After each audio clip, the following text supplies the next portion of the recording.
Today we'll talk about how can you sign out of your account on your app. We're going to figure out the solution on how you can do that on your app.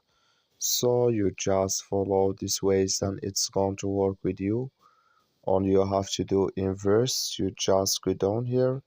You click here on account down here, just click on it.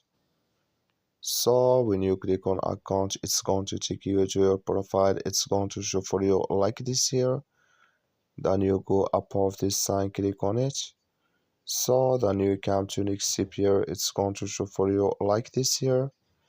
Then you go down here. You just keep going down. So then you click here on sign out here. You just click on it.